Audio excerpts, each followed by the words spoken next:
Right না অঙ্কুশ বর্তমানে কলকাতা বাংলা চলচ্চিত্রে আলোচিত একজন অভিনেতা। মোরওভার এই তারকা তার কেরিয়ারে বেশ কিছু চলচ্চিত্রে অভিনয় করেছেন।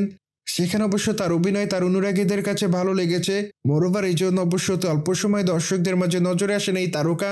পায়ে ধুয়ে বর্তমানে অঙ্কুশ শুটিং সেটে আহত হয়েছেন। ঠিক এই জন্য অবশ্য তিনি তার পায়ের গোড়ালিতে ব্যথা পেয়েছেন, যেটি অবশ্য বর্তমানে এই তারকা তার সোশ্যাল মিডিয়ার মাধ্যমে দর্শকদের মাঝে শেয়ার করেন।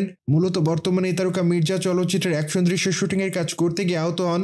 দ্যাটস ওয়াই বর্তমানে এই তারকা বিশ্রাম নিয়েছেন বলে জানা যায়। পায়ে ধুয়ে কুরবান চলচ্চিত্রে এই তারকাকে সর্বশেষ অভিনয় করতে দেখা যায়। সেখানে অবশ্য তার বিপরীতে প্রিয়াঙ্কা সরকার অভিনয় করেন। মোরওভার চলচ্চিত্রটিতে তাদের অভিনয় দর্শকদের মাঝে ভালো লাগে। ঠিক এই জন্য অবশ্য তারা তাদের চরিত্রটির জন্য প্রশংসা অর্জন করেন। অন্ধাধরেন বর্তমানে অঙ্কুশের হাতে বেশ কিছু চলচ্চিত্রের কাজ আছে। ঠিক এই জন্য অবশ্য এই তারকা মির্জা চলচ্চিত্রের শুটিংয়ের কাজ করছেন। মূলত চলচ্চিত্রটিতে তার বিপরীতে অভিনয় করতে দেখা যাবে ঐন্দ্রিলা সেনকে। পায়ে ধুয়ে ঐন্দ্রিলা বর্তমানে কলকাতা বাংলা চলচ্চিত্রে আলোচিত একজন নায়িকা। মোরওভার এই তারকা বর্তমানে ওটিটিতেও নিয়মিত কাজ করছেন, যার জন্য বর্তমানে এই তারকাকে সকল মাধ্যমে অভিনয় করতে দেখা যায়।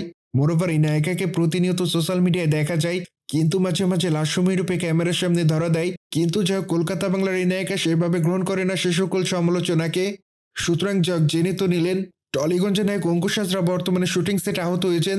মোরওভার এই বিষয়টি নিয়ে কোনো মতামত থাকলে কমেন্ট বক্সে জানাতে ভুলবেন না। পায়ে ধুয়ে চ্যানেলটিকে সাবস্ক্রাইব করে আমাদের সাথেই থাকুন আপকামিং আপডেট জানার জন্য।